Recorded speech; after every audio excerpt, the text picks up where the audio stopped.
야곱의 인생을 통해서 성경이 말하고 싶은 메시지가 잘 담겨져 있는 사건 중에 또 다른 사건이 바로 오늘 본문 말씀이 기록된 야복나루 사건입니다. 오늘날 많은 성도들이 가지고 있는 고민은 예수님을 믿고 난 다음에 어떻게 살아야 하는지에 대한 고민이죠. 그러니까 예수님을 못 믿는 시대가 아니라 예수님을 믿었지만 어떻게 삶을 살아내야 할지 고민하게 되고 방황하게 되는 시대를 우리가 살고 있다는 것입니다. 그래서 우리가 함께 나누고 있는 말씀의 초점 또한 구원 얻은 이후에 우리의 삶에 대해서 조금 더 초점을 두고 있다라고 할 수 있을 것입니다. 그리고 오늘 함께 나누게 될 야복나루 사건도 성도가 구원받은 이후에 어떠한 삶을 살아야 하는지에 대해서 우리로 하여금 오늘 생각할 거리를 주고 있는 것입니다. 제가 들어본 야복나루 사건에 대한 설교는 대개 이런 식이었습니다. 야곱은 하나님이 복을 주실 때까지 하나님의 옷자락을 붙들고 늘어졌습니다. 하나님은 야곱에게 복을 허락하지 않을 할 수 없었을 것입니다. 그래서 우리도 이처럼 하나님께 간절히 복을 구하면 하나님이 우리의 기도를 들으시고 복을 주실 것입니다 라는 기도의 설교의 흐름을 들어왔었습니다. 그리고 그 설교를 들을 때 그렇구나 하면서 은혜가 되었고 또 간절히 기도의 자리 가운데 나아갈 수 있는 원동력이 되기도 했다라는 것이죠. 그런데 이처럼 남다른 열심을 갖고 막 매달려 봤지만 기도의 응답이 있었으면 또 생각이 달라졌을 수 있겠지만 우리가 기도해 보면 아는 것이 기도한다고 다 응답되는 것도 아니고 기도한다고 다 응답되지 않는 것도 아니라는 것을 우리는 잘 알게 되는 것이죠. 그래서 이게 어떻게 된 일이지 하는 의심이 들기 시작하는 것이죠. 막 믿음이 없고 타락해서 생기는 의심이 아니라 하나님을 더 열심히 믿고 하나님의 더 가까이 가려고 노력함에도 불구하고 우리의 삶 가운데 하나님이 마치 계시지 않는 것 같은, 하나님이 내 기도를 들어주시지 않는 것 같은 그러한 상황 가운데 놓여질 때가 있다라는 것이죠. 그리고 그러한 상황에 놓여졌을 때에 의례 자연스럽게 하나님을 믿는 백성들에게 드러나는 질문과 의심들이라는 것이죠. 다행히 이 사건의 핵심은 하나님에게 간절히 복을 달라고 매달리면 결국에는 복을 받는다라는 내용이 아니라는 것을 말씀을 연구하고 배우면서 깨닫게 되면서 그 의심들은 자연스럽게 사라지게 되었다라는 것이죠.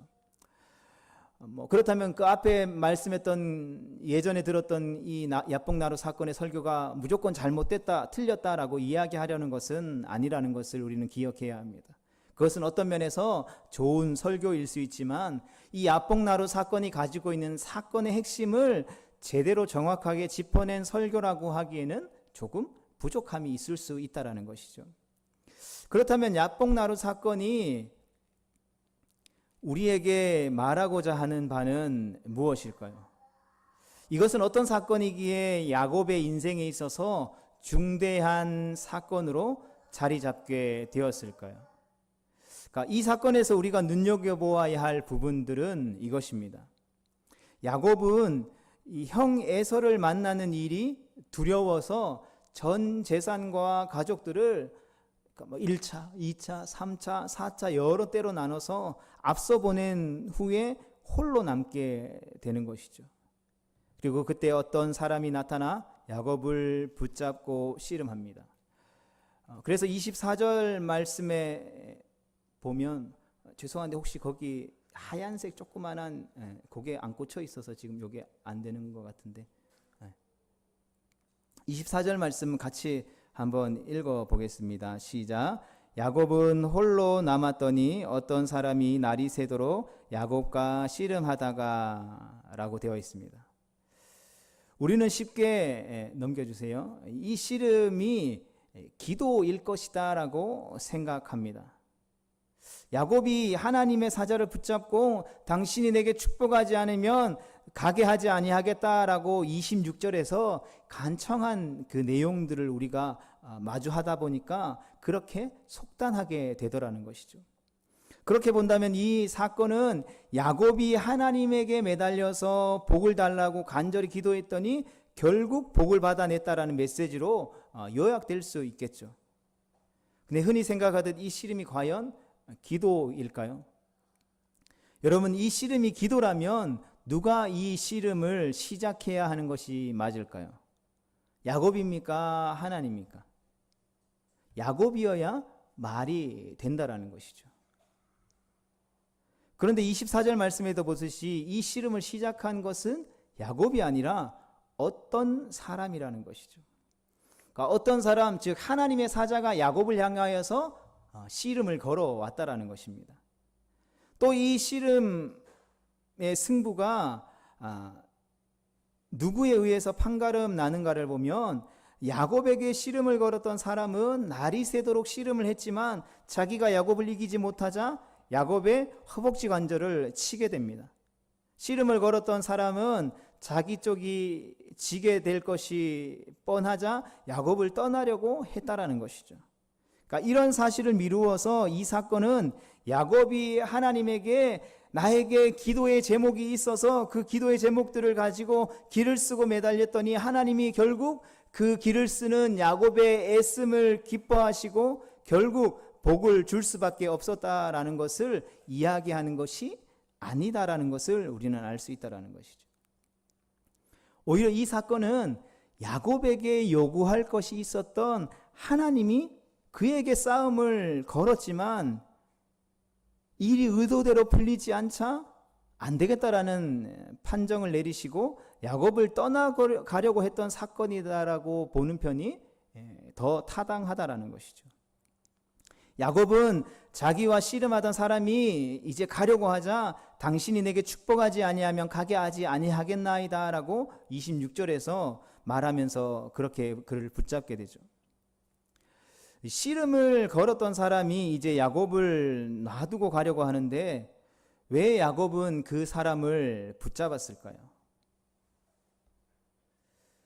야곱에게 있어서 야복나루의 사건은 어떤 의미를 지닌 일이었을까요? 야곱은 어머니 뱃속에 있을 때부터 이미 하나님의 택함을 받은 사람입니다. 우리가 지난주의 말씀을 통해서도 살펴봤듯이 야곱은 예수님이 자신의 인생 가운데에 필요하다라는 것을 깨달은 사람이다라고 할 수 있다라는 것이죠. 그러나 그는 하나님 앞에 자신이 부름을 받았다라는 것이 어떤 의미였었는지, 하나님의 자녀답게 주어진 삶을 살아내는 것이 무엇인지에 대해서 아직 충분히 이해하지 못하고 있다라는 것이죠. 그래서 결론부터 말씀드리자면 야곱의 삶은 하나님을 알고 예수님의 필요성도 깨달았지만 하나님을 주인으로 모시지 않는 인생을 살았다라는 것을 보여준다라는 것이죠. 우리가 예수 그리스도를 믿는다라는 말에는 두 가지 의미가 담겨져 있습니다. 화면에 있는 것처럼 첫 번째는 나는 예수님을 나의 구세주, 구원자로 영접합니다 라는 의미들을 가지고 있습니다. 그리고 두 번째 의미로는 예수님을 나의 주인, 즉 주님으로 모신다라는 의미들을 가지고 있다라는 것이죠. 즉 예수 그리스도를 나의 주와 나의 구원자로 받아들인다라는 말인 것이죠. 그러니까 주와 구원자는 사도행전에서 나온 사도들의 설교의 공통적인 주제였습니다. 사도행전 말씀을 함께 좀 살펴보겠습니다. 사도행전 2장 36절 말씀 같이 읽겠습니다. 시작. 이 예수를 하나님이 주와 그리스도가 되게 하셨느니라. 아멘. 5장 31절입니다. 그를 오른손으로 높이사 임금과 구주로 삼으셨느니라. 아멘. 그러니까 이러한 구절에서 보듯이 예수님은 우리를 죄에서 구원하신 구원자일 뿐만 아니라 우리의 삶을 책임지시고 인도하시는 주님이시다라는 것이죠.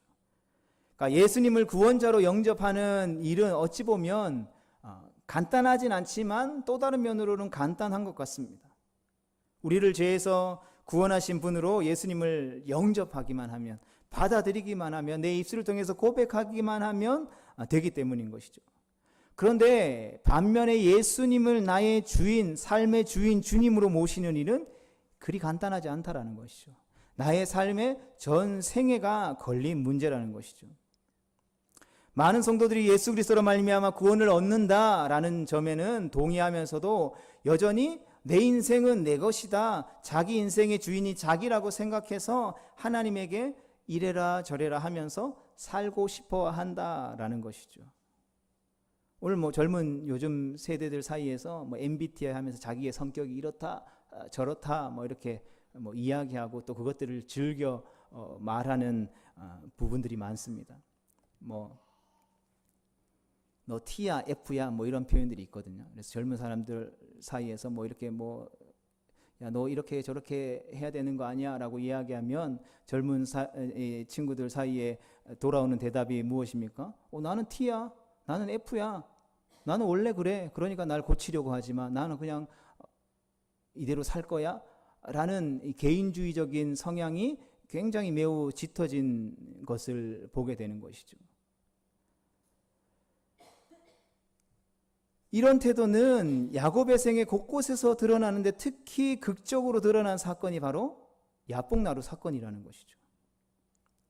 이때 당시에 야곱의 나이가 많이 있었겠지만 오늘날로 치면 MZ세대라고 칭하는 젊은 세대들이 가지고 있었던 사고방식을 이 야곱이 똑같이 가지고 있었다라고 해도 과언이 아닐 정도였다라는 것이죠. 야곱은 하나님을 아는 사람임에도 불구하고 자기 인생을 하나님과 관계없이 자기의 각본대로 끌고 가는 것이죠. 야곱에게 있어서 어떤 스포츠 경기, 축구 경기나 농구 경기에서 골을 넣는 사람에게 어시스트 해주는 동료에 불과하다는 것이죠. 누가요? 하나님이. 이를테면 축구 경기에서 자기가 득점하기 좋은 위치에 딱 자리를 잡고 서 있을 테니까 하나님더러 하나님 내가 여기 딱 서 있을 테니까 나한테 정확하게 패스하라고 고함 지르는 것과 같다라는 것이죠. 야 하나님이 조금 나에게 더 가까이 와라고 이야기하면 아니요 저는 여기가 좋아요. 여기가 제가 자리 잡고 있는 자리니까 여기로 패스해 주세요. 여기 벗어나면 안 돼요. 벗어나면 나 교회 안 올 거예요. 이렇게 생각하고 있다라는 것이죠. 하나님 그냥 묻지 말고 따지지 말고 그냥 나한테 정확하게 공만 패스해주면 내가 머리로 넣든 손으로 넣든 발로 넣든 내가 알아서 넣을 테니까 그저 패스나 잘 해달라고 하나님을 지시하는 것과 같다라는 것이죠. 그런데 하나님을 이런 식으로 대우했다가 골대에 머리 몇 번 찍고서야 정신을 차리게 될 것이다라는 것이죠. 야곱이 겪었던 야복나루 사건도 바로 이러한 일이라는 것이죠. 하나님은 당신이 우리에게 고작 어시스트나 해주는 정도로 머무는 것을 용납하시지 않는 분이시다라는 것입니다. 그러니까 이것을 알게 하시려고 어쩌면 우리의 인생에 고단하고 답답한 일이 일어나는지 모릅니다. 이상하다. 나는 하나님 앞에 열심을 내면서 잘 살고 믿음으로 살아가는 것 같은데 왜 하나님 내 삶에 일어나는 문제들을 해결해 주지 않으시지? 왜 나에게는 이런 일들을 잘 극복하고 넘어갔으면 좀 한동안 평안했으면 좋겠는데 또 엎친 데 덮친 격으로 계속해서 문제가 쌓이는 것일까라며 의아해한다라는 것이죠. 이것은 아직도 하나님을 우리의 인생의 보조자, 도움을 주는 자로 여기는 것이라는 것이죠. 그러나 하나님은 우리의 보조자로 머물러 있기를 원하시지 않는다라는 것이죠. 만족하지 못한다라는 것입니다. 하나님이 욕심 많은 우리가 타협해 버리시면 우리의 신앙은 결코 무너져 버리는 것을 알기 때문이라는 것이죠. 그래서 우리의 바람대로 공을 패스해 주시지 않고 우리가 보기에 자꾸 이상한 것만 막 던져주시는 것 같아요. 공을 이렇게 막 해줘야 내가 골을 넣을 텐데 막 수박을 던져주시고 또 감도 던져주시고 참외도 던져주시는 것처럼 보이는 거죠. 그래서 날라오는 것이 막 동그라니까 공처럼 보여서 막 헤딩했는데 수박이 깨지고 가몽시가 터지는, 골도 못 넣고 축구장을 청소해야만 하는 번거로운 일만 우리 인생에 생기더라는 것이죠. 하나님은 당신의 자존심 때문이 아니라 사랑하시는 우리의 유익을 위해서 그렇게 하신다라는 것이죠. 야곱은 자신의 생애 내내에 하나님을 주인으로 섬긴 것이 아니라 하나님을 종으로 질질 끌고 다닌 거라는 것이죠. 형의 에서에게서 장자의 명분을 빼앗았을 때도, 아버지를 속여 형이 받아야 할 축복을 가로챘을 때에도 그는 끊임없이 자기 인생에 자기가 주인 되어서 자기 마음대로 행동했다라는 것이죠. 이렇게 제멋대로 행동하는 야곱을 하나님은 묵묵히 계속해서 지켜보셨습니다. 그러다가 하나님은 야곱이 이런 모든 행위들을 쓸모없게 하셨다라는 것이죠. 자기의 바람대로 한 모든 행동들 때문에 결국에 그는 도망자 신세가 되었다라는 것입니다. 도망간 그곳에서도 하루도 편할 날이 없는 행복하지 않은 삶을 살게 되었다라는 것이죠. 그곳에서 여러 가지 꾀를 내고 큰 부자가 노력해서 큰 부자가 되긴 했지만 결국에는 외삼촌 라반과 불화가 생겨서 거기서도 살 수 없게 되는 지경에 이르게 되는 것이죠. 결국 가족과 가축들을 이끌고 외삼촌 집을 떠나가게 됩니다. 성경의 기록대로 야곱은 큰 부자가 되었다라는 것이죠. 큰 부자가 되었기 때문에 고향으로 위풍당당하게 금이환영이라도 하는 것일까요? 그렇지 않다라는 것이죠. 성경을 읽어보면 야곱은 그렇게 큰 거부가 되어서 고향으로 돌아가는 걸음 내내 두려움으로 인해서 벌벌 떨게 되었다라는 것이죠. 형 에서가 400명을 거느리고 자기를 만나려 한다라는 소식을 듣자마자 간담이 서늘해집니다. 그래서 그 순간 또 꾀를 내어서 자신의 가족과 재산을 나누어서 재산과 가족을 조금이라도 지킬 계획들을 꼼수를 계속해서 세우는 거죠. 형 에서를 만난 그 자리에서도 우리가 잘 알고 있는 것처럼 자신을 최대한 낮추어서 목숨을 보존하기 위해 애를 쓴다라는 것이죠. 여러분, 그런 야곱의 인생, 그런 처지가 행복해 보이십니까? 우리는 그러한 야곱의 모습을 바라보면서 그 인생이 참으로 딱하다라는 것을 공감하게 됩니다. 야곱의 이런 딱한 처지는 야복나루 사건에서 절정에 달하게 되죠. 여러분, 목숨이 경각에 달렸다라고 판단한 야곱은 에서의 마음을 누그러뜨릴 방법으로 고심하다가 형에게 줄 선물들을 나누어서 차례차례 보내고 또 자신의 가족들도 자기가 사랑하는 순서대로 덜 사랑하는 사람들을 먼저 보내고 쭉 마지막 가장 사랑하는 자녀, 자식들과 아내까지 다 보내고 하인들에게 먼저 딸려서 그 야복나루 강가에서 그 강 너머로 다 보냈다라는 것이죠. 그리고 이렇게 부탁합니다. 만일 영이 물으면 이것은 야곱이 자기 주 에서에게 보내는 예문이라고 말하도록 종들에게 지시를 하게 되죠. 그리고 난 다음에 야곱은 선물과 가족들로도 만족하지 못해서 불안해서 강 이쪽, 우리가 살펴보고 있는 야복나루 강가에 홀로 남게 되었다라는 것이죠. 이런 꼴임에도 불구하고 야곱은 자기 인생이 자기 손에 달려있다라고 여전히 생각하고 있었다라는 것이죠. 전부를 잃은 최후의 순간까지도 자기 인생의 주인을 자기로 착각하고 있었다라는 것입니다. 성도 여러분, 이제 하나님이 그러한 고집불통 야곱의 인생 가운데 개입하시려고 직접 내려오십니다. 야곱의 인생의 주인이 하나님이심을 직접 확인시키려고 친히 내려와서 이 씨름을 걸게 되셨다라는 것이죠.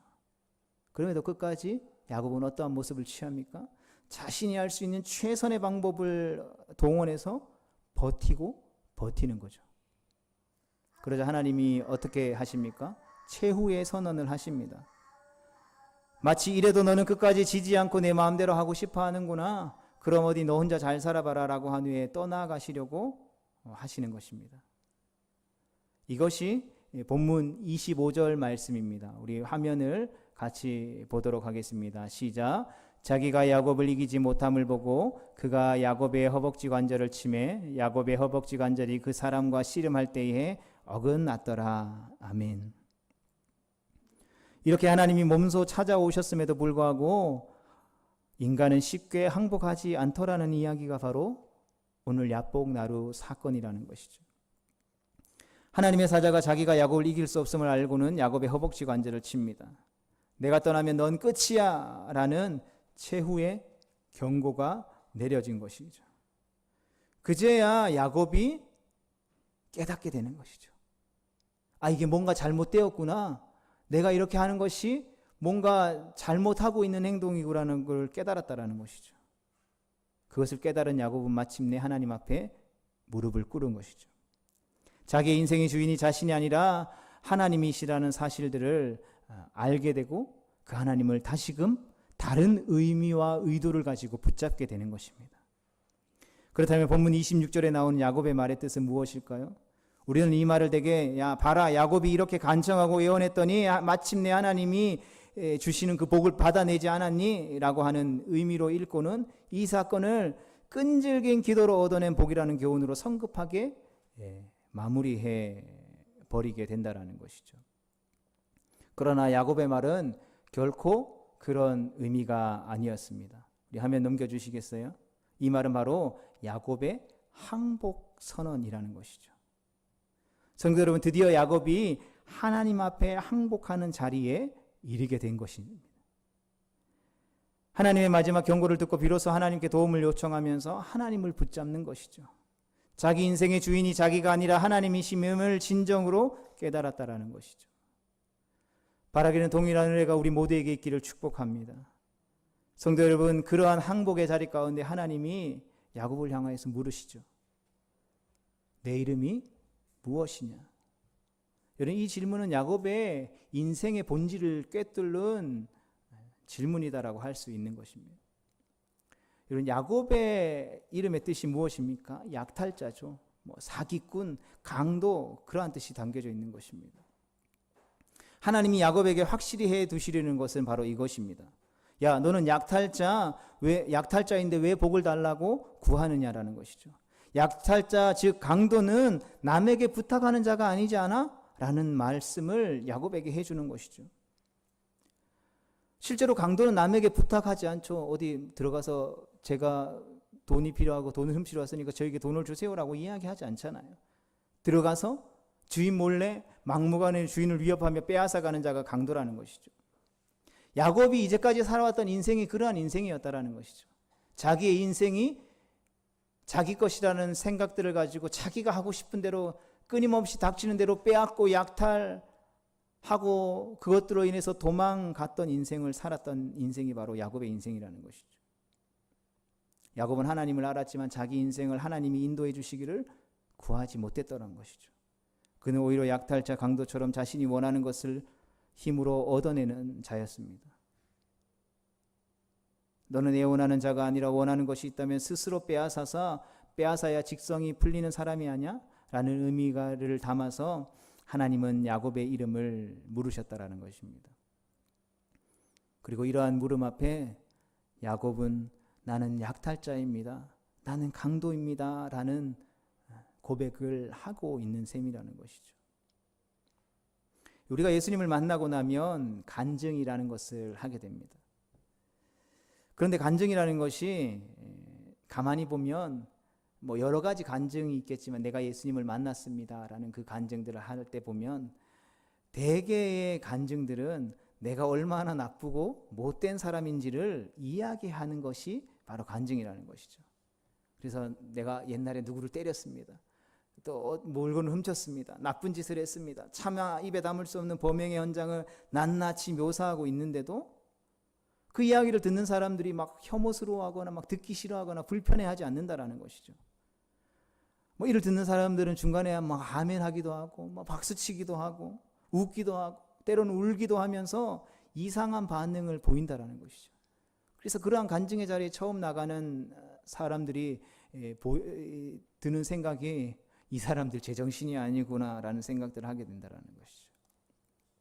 그런데 왜 그렇습니까?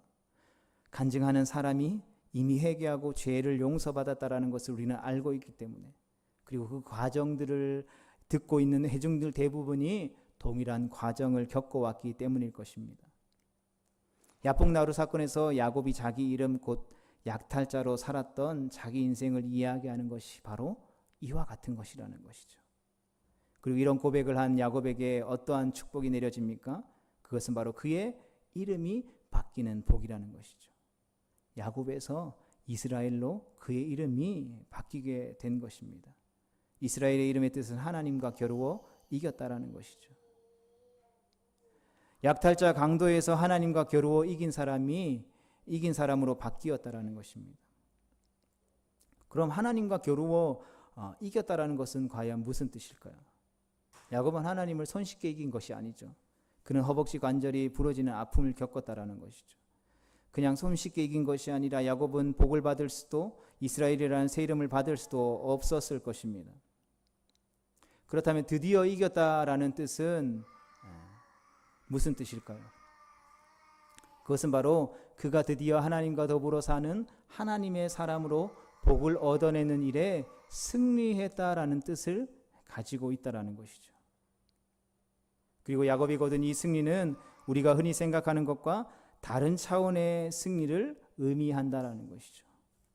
여러분, 하나님과 우리가 겨루어서 내가 하나님을 이겼어 라는 것이 우리에게 있어서 좋은 의미, 긍정적인 의미로 다가오지 않는다라는 것을 우리는 야곱의 인생을 통해서 깨닫게 되는 것이죠.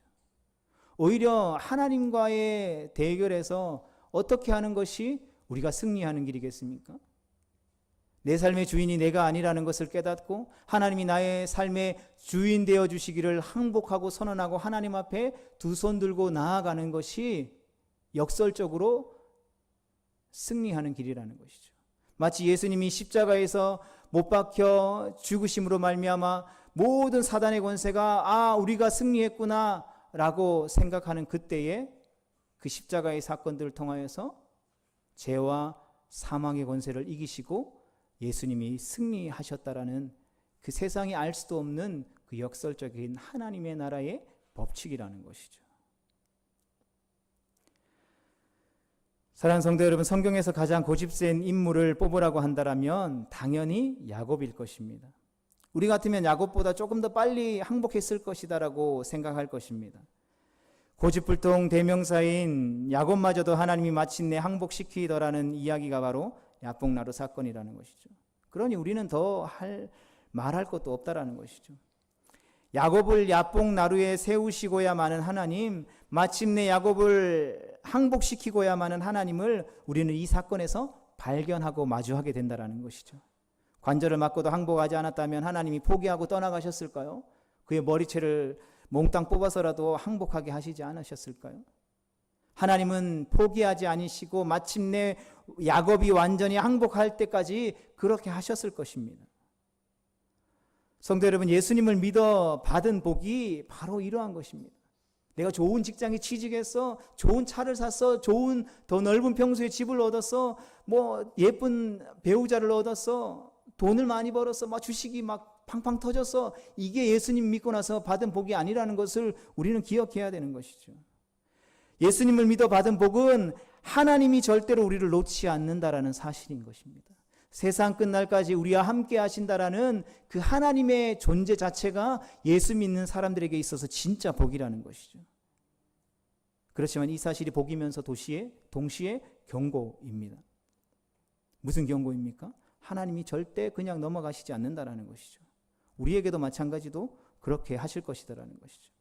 그러니 이제 우리에게 다른 길은 없다라는 것을 빨리 깨달을 수 있는 것이 우리에게 축복이겠죠. 내가 힘이 있으니까, 내가 능력이 있으니까 내 힘으로 모든 것이 다 할 수 있어 라고 이야기하면 결국 그 야복나루가로 끌려가게 되는 것이죠. 결국에는 한도뼈를 맞고 쩔뚝거리는 인생이 돼서야 하나님을 주인으로 섬기게 되어진다라는 것입니다. 왜 그렇습니까? 하나님은 당신의 택한 자녀를 결코 포기하지 않으신다라는 것이죠.